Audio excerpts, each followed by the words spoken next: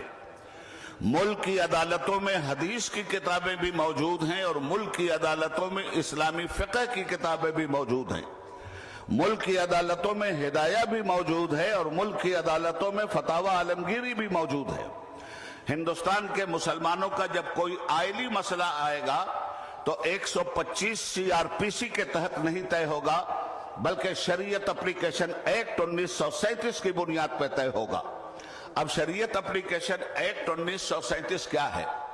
مسلمانوں کے داخلی مسائل، نکاح کا مسئلہ، طلاق کا مسئلہ، اوقاف کا مسئلہ، قبرستان کا مسئلہ، عیدگاہ کا مسئلہ، مسجدوں کا مسئلہ، یہ سارے مسائل اگر مقدمات کی شکل اختیار کر لیں گے تو اس میں گورنمنٹ کو بھی انٹرفیئر کرنے کا حق نہیں ہے اور سپریم کورٹ کے بھی انٹرفیئر کرنے کا حق نہیں ہے۔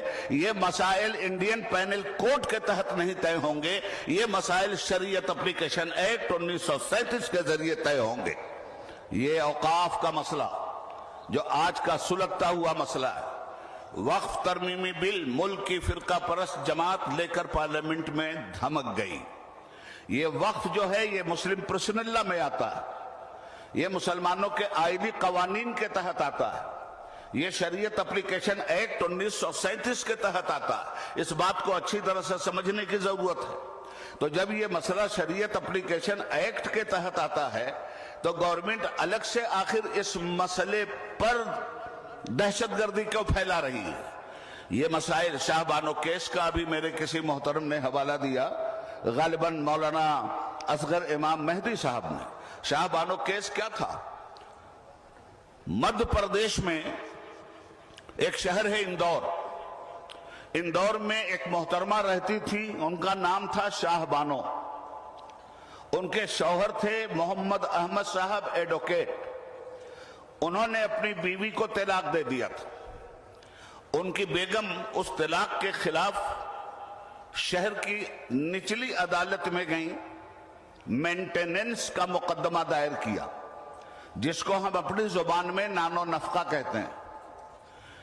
چھوٹی عدالت سے لے کر جبل پور ہائی کورٹ کی عدالت تک اور جبل پور ہائی کورٹ کی عدالت سے لے کر عدالت عظمیٰ سپریم کورٹ تک مسلم پرسنل لا کے خلاف کورٹ کا فیصلہ آیا۔ کورٹ نے فیصلہ دیا 125 CRPC کے تحت۔ 125 CRPC کیا کہتا ہے اور شریعت اپلیکیشن ایکٹ کیا کہتی ہے؟ چونکہ یہ مسلم پرسنل لا بورڈ کا اجلاس ہے اور مسلم پرسنل لا بورڈ بنایا ہی ہمارے بزرگوں نے اس لیے تھا کہ مسلمانوں کے انٹرنل مسائل جو شریعت کے ساتھ وابستہ ہیں ان کی ہر اعتبار سے حفاظت کرنا مسلم پرسنل لا بورڈ کا فرض ہے۔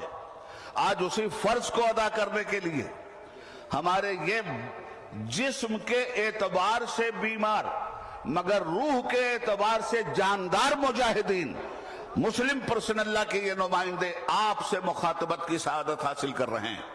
میں آپ سے عرض کرنا چاہتا ہوں، شاہ بانو کیس میں سپریم کورٹ کی فل بینچ کا فیصلہ تھا، یاد رکھیے گا اس کو، اور 125 CRPC کے تحت تھا۔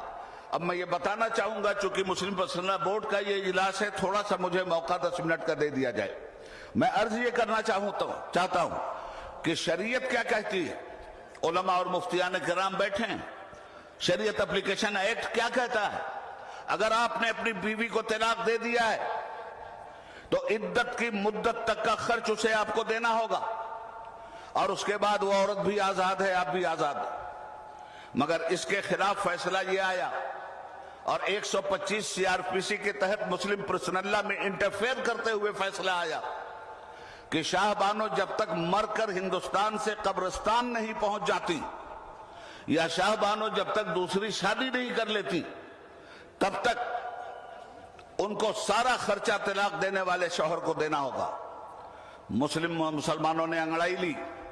یہ مسئلہ 1984 1985 میں چلا اور 1986 جولائی تک چلتا رہا۔ سپریم کورٹ کی فل بینچ نے مسلم پرسنل لا کے خلاف فیصلہ دیا تھا۔ مسلم پرسنل لا بورڈ اسی طرح میدان میں آیا اور مسلم پرسنل بورڈ نے پورے ہندوستان میں اسی طرح لاکھوں لاکھ مسلمانوں کی موجودگی درج کرائی اور حکومت کو یہ بتایا کہ ہے قول محمد قول خدا، فرمان نہ بدلا جائے گا، بدلے گا زمانہ لاکھ مگر قرآن نہ بدلا جائے گا۔ اور نتیجے میں 1986 میں ملک کی پارلیمنٹ میں مسلمانوں 2:30 بجے رات تک پارلیمنٹ کا سیشن چلا ہے اور 2:30 بجے رات میں یہ فیصلہ ہوا کہ سپریم کورٹ کی فل بینچ کا فیصلہ ملک کی عدالت نے چونکہ سنویدھان کے خلاف دیا ہے اس لیے اسے ڈیلیٹ کیا جاتا ہے، ریجیکٹ کیا جاتا ہے اور شریعت اپلیکیشن ایکٹ 1937 کو بحال کیا جاتا ہے۔ ایک لڑائی آپ لڑ چکے ہیں 1985 اور 86 میں اور اللہ نے آپ کو کامیابی دی تھی۔ ملک کی آزادی اس لیے نہیں دی گئی تھی کہ ایک کی غلامی سے نکل کر دوسرے کے غلام ہم بن جائیں، مگر سفید انگریز بڑا ہوشیار تھا، جاتے جاتے کالی اولادیں یہاں پیدا کر کے گیا تھا۔ لڑاؤ اور حکومت کرو یہ اس کی پالیسی تھی، لڑاؤ اور حکومت کرو آج اس کی کالی اولادوں کی پالیسی ہے۔ نہ سفید انگریزوں کی پالیسی چلنے دیں گے نہ ان کی کالی اولادوں کی پالیسی چلنے لگیں گے۔ نعرہ تکبیر، نعرہ تکبیر۔ مسلم پرسنل بورڈ داخلی اعتبار سے مسلمانوں کے مسائل کیا ہیں ان پہ بھی نگاہ رکھتا ہے اور خارجی اعتبار سے مسلمانوں کے کیا مسائل ہیں ان پہ بھی نگاہ رکھتا ہے۔ آج خارجی اعتبار سے ہمارے حقوق کو ہڑپ کر لینے کی اور ہماری وقف املاک کو تباہ کرنے کی جو سازش کی گئی ہے، مسلم پرسنل بورڈ اس پر بے چین ہو کر آج آپ کو بلائے ہوئے ہے۔ مگر میں آپ سے کہنا چاہتا ہوں اس ملک میں 2 فیکٹریاں کھلی ہوئی ہیں، ایک انٹرنل فیکٹری ہے اور ایک ایکسٹرنل فیکٹری ہے۔ خارجی فیکٹری اسلام کے دشمنوں نے کھول رکھی ہے اور وہ دن رات آپ کو تنگ کر رہے ہیں، اور داخلی فیکٹری بدقسمتی سے مسلمانوں نے خود کھول رکھی ہے۔